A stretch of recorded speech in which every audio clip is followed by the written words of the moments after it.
قدرمنو اوریدونکو د ژوند د لارې د خپرونې مینوالو السلام علیکم ورحمت الله وبرکاتو. ستاسو روغتیا او خوشحالي د پاک رب نه غواړم په دې هیله چې د صحت او عافیت جامې په تن ولرئ او خوشحالي مو په برخه وي. دا دی زه محمد یاسین فهیم د ژوند د لارې د خپرونې په وړاندې کولو کې ستاسو په خدمت کې یم. زموږ د نننۍ خپرونې موضوع هغه واقعات چې صحابه و کرامو رضوان الله تعالی علیهم اجمعین ته چا بد ویلي الله په هغو باندې څنګه عذابونه راوستی دي. علامه ابن قیم جوزی په خپل کتاب کتاب الروح کې لیکي او دا واقعه د ابن ابي دنیا د محمود بن علي نه نقل کوي. هغه لیکي چې موږ یو ورځ مکې مکرمه کې د بیت الله شریف خوا کې ناست وو چې ناڅاپه یو سړی زموږ مخې ته راغی چې د هغه نیم مخ تور و او نیم مخ یې سپین و او هغه به په زوره زوره دا آوازونه کول چې ای خلکو زما شکل ته وګورئ او د دې نه عبرت واخلئ. موږ د هغه نه پوښتنه وکړه چې په تا باندې څه شوي دي چې نیم مخ دې تور دی او نیم مخ دې سپین دی او دا آوازونه کوي چې خلکو زما نه عبرت واخلئ. نو هغه شخص موږ ته دا وویل چې ما به ابوبکر رضی الله تعالی عنه او عمر رضی الله تعالی عنه ته بد رد ویل او د هغو په شان کې به ما سپکاوی کوه.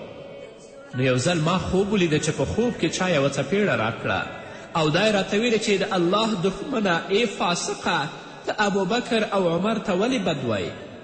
نو کله چې زه د خوب نه راویښ شوم نو زما د مخ حالات دي چې تاسو وینئ چې نیم مخ مې تور دی او نیم مخ مې سپین دی. هغه فاسقین چې نن د ابابکر صدیق رضی الله تعالی عنه په شان کې سپکاوی کوي یا د امیر المؤمنین عمر فاروق رضی الله تعالی عنه په شان کې سپکاوی کوي، دیو ته الله مهلت ورکړی، الله به دوی په دنیا کې هم ذلیله کړي او په آخرت کې به هم رسوا او ذلیله کړي. او زموږ ټول فقها په دې باندې متفق دي څوک چې د عمر او د ابابکر په شان کې سپکاوی کوي هغه کافر دی، هغه ته مسلمان هم نه ویل کیږي. دویمه واقعه امام شعرانی رحمه الله په خپل کتاب کې د علامه عبدالغفار قوسی نه نقل کړې ده.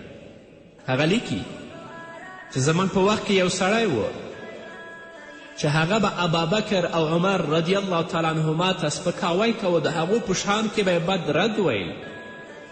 خو د دې سړي ښځه او د دې زوی ډېر نیک عمله ول، تل لپاره به کوشش کوه چې دا د دې بدو ویناو نه منع کړي، د عمر او د ابابکر په شان کې ګستاخي ونه کړي او سپکاوی ونه کړي. د فاسق به د هغو خبره هیڅکله نه منله. بالاخره الله رب العزت دته د غضب په نظر باندې وکتل او دا یې مسخه که شکل د خنزیر شکل شه. نو زوی د دې خبیث په غاړه کې زنځیر واچوه او په خپل دکان کې وتړه او د خنزیر په شان به آوازونه کول. او څو ورځې وروسته هغه وفات کیږي نو د هغه اقارب هغه په یو کنده کې اچوي. نو دا د شان او انجام د هغو کسانو دی چې د صحابه و کرامو رضوان الله تعالی اجمعین په شان کې هغوی سپکاوی کوي یا د هغو په شان کې ګستاخي کوي. همدارنګه امام بیهقي رحمه الله په خپل مشهور کتاب دلایل النبوت کې لیکي چې 3 کسان په سفر باندې روان شو. هغوی یمن طرف ته روان ول. نو په دې 3 کسانو کې یو کس د کوفې اوسیدونکی و، ده به ابابکر او حضرت عمر رضی الله تعالی عنهما ته ډیر بد رد ویل او د دیو په شان کې به سپکاوی کوه. خو د نورو ملګرو به تل لپاره کوشش کوه چې د بدو ویناو نه دا انسان وساتي چې ته د ابابکر او د عمر رضی الله عنهما په شان کې سپکاوی مه کوه، هغه د محمد رسول الله صلی الله علیه وسلم یاران او خلفاء الراشدین دي. خو دا به د دې ګستاخي او د بدو الفاظو نه هیڅکله نه منع کېده. نو چې کله یمن ته نږدې شو نو یوې کندې ته موږ کوز شو او هلته م غوښتل چې لږ دمه وکړو او ویده شو. نو چې کله موږ خوب وکړه بیرته راوچت شو چې د خپل سفر طرف ته لاړ شو، یمن طرف ته. کله چې موږ د سفر تیاری شروع که نو زموږ هغه ملګري چې د ابابکر او د عمر رضی الله تعالی عنهما په شان کې سپکاوی کوه هغه ویلې چې زه تاسو سره تلی نشم ځکه ما خوب لیدلی چې محمد رسول الله راته ویلې چې ای فاسقه ته به نن مسخه کیږي او ستا شکل به بدلیږي، نور سفر دوی سره ته نشي کولی.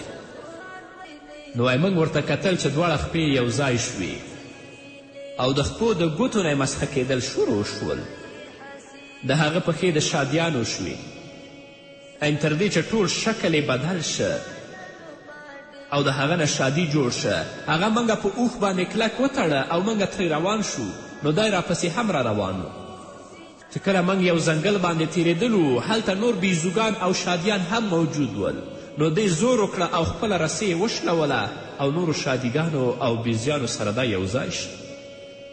نو دا واقعه د هغه چا ده چې هغه د محمد رسول الله صلی الله علیه وسلم د اصحابو په شان کې سپکاوی کوي.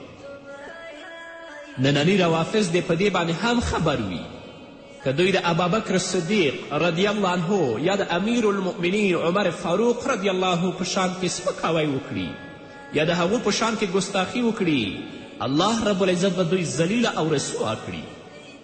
او د ځینو شکلونه خو بدل دي چې کتل کیږي هم ورته نه، او په ابدي عذاب کې به د رب العزت په آخرت ورځ کې دوی پراته وي.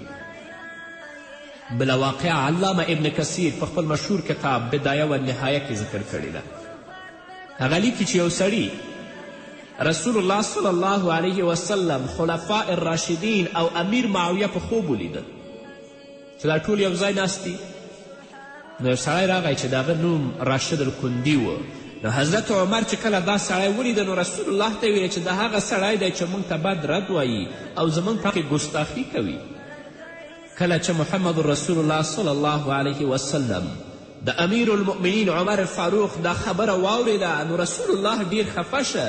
نو هغه سړي ویلې چې زه تاسو ټولو ته بد نه وایم، صرف امیر معاویه په شان کې زه بد وایم. رسول الله صلی الله علیه وسلم ورته وفرمیل چې ته برباد شې، آیا امیر معاویه صحابي نه دی چې د هغه په شان کې ته بد وایې؟ رسول الله صلی الله علیه وسلم دا وینا 3 وارې وکړه او بیا یې د اوسپنې یوه ډنډه خپل لاس کې راواخیستله او امیر معاویه ته یې ورکړه چې دا سړی ته پرې ووهه. نو کله چې امیر معاویه هغه ډنډه د اوسپنې راواخیسته دا سړی پرې ووهه. په دې وخت کې زه د خوبه راپاڅېدم. نو چې کله سبا شه ما دا اعلانونه واورېدل چې هغه سړی ناڅاپه شپې مړ شوی او د جنازې اعلان یې کېده. دا د الله او د الله د دین دښمنان دي. دا د پیغمبر او د پیغمبر د صحابهو دښمنان دي چې د هغو په شان کې سپکاوی کوي او تل لپاره یې خپله خوله په بدو او ردو خلاصه کړې وي. دا کسان دي چې د الله په غضب کې گرفتار دي. هر هغه انسان چې د محمد رسول الله صلی الله علیه وسلم د اصحابو په شان کې سپکاوی وکړي یا ام المؤمنین حضرت عایشه رضی الله عنها په شان کې سپکاوی وکړي، په هغه باندې تهمت ولګوي، هغه انسان به هم په دنیا کې ذلیلوي او هم په آخرت کې به د الله رب العزت په سخت عذاب کې گرفتاروي. رسول الله وی اصحابی کالنجوم بأیهم اقتدیتم اهتدیتم. رسول الله وی چې زما ټول اصحاب هغه د ستورو په شان دي، هر یو پسې چې تاسو روان شئ اقتدا وکړئ تاسو به لاره مومئ. اما نن ورځ بعضې فاسقین جګیږي د امیر المؤمنین عمر فاروق او د سیدنا ابابکر صدیق رضی الله عنه په شان کې سپکاوی کوي. الله رب العزت دې په موږ او تاسو باندې رحم وکړي او تل لپاره دې زموږ او ستاسو په زړونو کې د صحابهو مینه او د رسول الله مینې ته ځای ورکړي.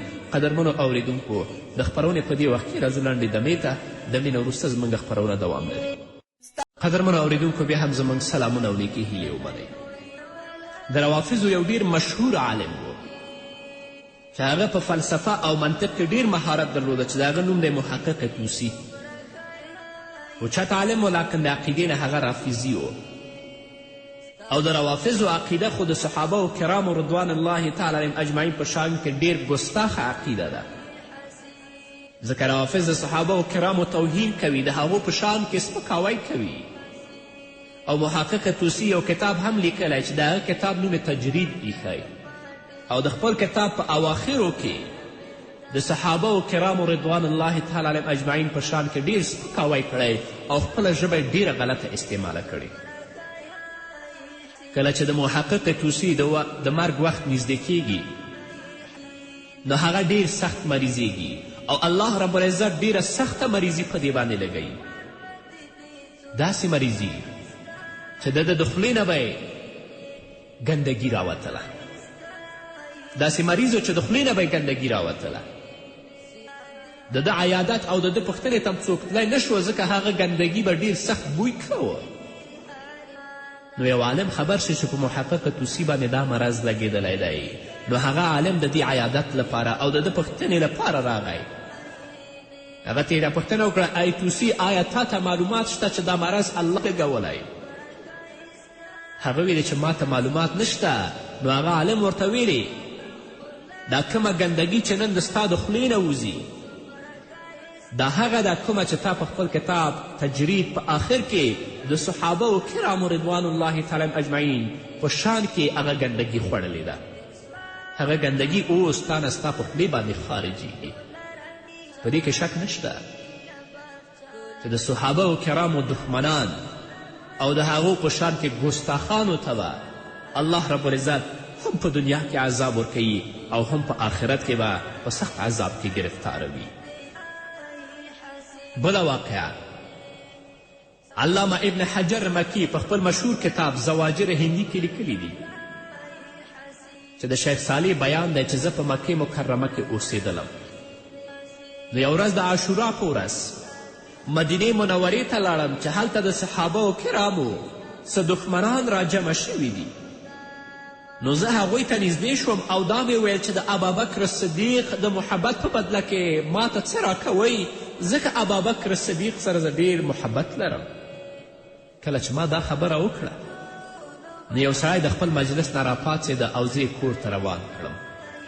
کله چې کور ته ورسېدلو نو زه کور ته داخل کړم او دروازه یې بنده کړه او هغه نوکران او کسان چې په هغه کور کې ول هغو ټولو ته ویلې چې دا وهئ.